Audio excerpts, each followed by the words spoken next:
കോഴിക്കോട് യുവാവിനെ തട്ടിക്കൊണ്ടുപോയി മർദ്ദിച്ചുവെന്ന് പരാതി. കോഴിക്കോട് സ്വദേശി അമീർ സുഹൈലിനെയാണ് തട്ടിക്കൊണ്ടുപോയത്. അദ്ദേഹത്തിന്റെ നഗ്ന ഫോട്ടോ അമ്മയ്ക്ക് അയച്ചു നൽകി.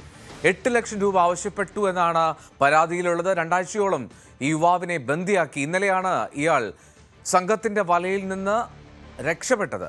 MS അനീഷ് കുമാർ ചേർന്നു വിവരങ്ങളുമായി. അനീഷ്, അപ്പോൾ ഇയാൾ രക്ഷപ്പെട്ടോ?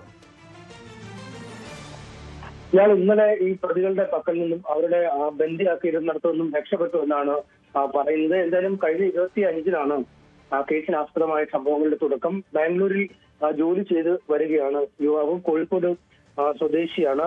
അയാളുടെ പേര് അമീർ സുഹൈൽ എന്നാണ്. ഇയാളുടെ നഗ്ന ഫോട്ടോ അമ്മയ്ക്ക് അയച്ചു നൽകിയ ശേഷം മകനെ ബന്ദിയാക്കിയിരിക്കുന്നു.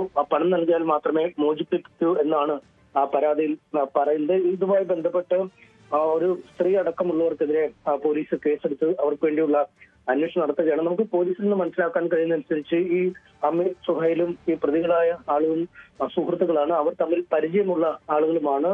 ഇതിനുശേഷമാണ് ഇയാളെ തട്ടിക്കൊണ്ടുപോയത് എന്ന് പറയുന്നു. ഏതാണ്ട് 2 ആഴ്ചക്കടുത്ത് അവരുടെ കസ്റ്റഡിയിൽ തന്നെയായിരുന്നു ഇയാൾ ഉണ്ടായിരുന്നത്. ആ സമയത്താണ് അമ്മയ്ക്ക് ഇത്തരത്തിൽ സന്ദേശം അയക്കുകയും വാട്സാപ്പിൽ ഫോട്ടോ ഇട്ട് കൊടുക്കുകയും ചെയ്തത്. പക്ഷെ അമ്മ ഈ മകൻ തടവിൽ കഴിയുന്നതിന് അല്ലെങ്കിൽ അവർ മകനെ ബന്ദിയാക്കി വെച്ചിരിക്കുന്നതിന് ഇക്കാര്യം പോലീസിൽ അറിയിച്ചാൽ എന്തെങ്കിലും ആപത്ത് വരുമോ എന്ന് ഭയന്ന് പരാതി നൽകിയില്ല എന്നാണ് പറയുന്നത്. എന്തായാലും തടവിൽ നിന്ന് രക്ഷപ്പെട്ട് വീട്ടിലെത്തിയ ശേഷമാണ് അവരെ സംബന്ധിച്ച് പരാതി നൽകിയിരിക്കുന്നത്. സംഭവവുമായി ബന്ധപ്പെട്ട ചില വ്യക്തതകൾ വരാനുണ്ട് എന്നാണ് പോലീസ് പറയുന്നത്. എന്താണ് ഇതിലേക്ക് നയിച്ച സാഹചര്യം, അല്ലെങ്കിൽ ഇരുവരും തമ്മിൽ മറ്റെന്തെങ്കിലും ഇടപാടുകൾ ഉണ്ടോ എന്നടക്കമുള്ള വിഷയങ്ങളെ പറ്റിയും പരിശോധിച്ചു വരികയാണെന്ന് പോലീസ് പറയുന്നു. എന്തോ റൈറ്റ് അനീഷ്, അപ്പോൾ ഒരു കാര്യം കൂടി, ഈ ഇവരാവശ്യപ്പെട്ട പണമോ അല്ലെങ്കിൽ അത്തരം മോചനദ്രവ്യം നൽകിയാണ് മോചിപ്പിച്ചത്?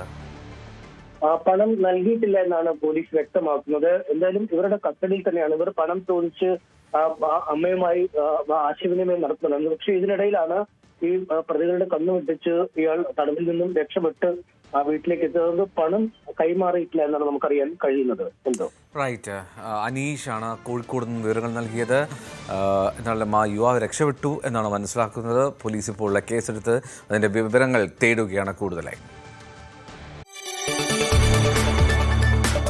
കൂടുതൽ വാർത്തകൾക്ക് News 18 Keralam YouTube channel subscribe ചെയ്യുക.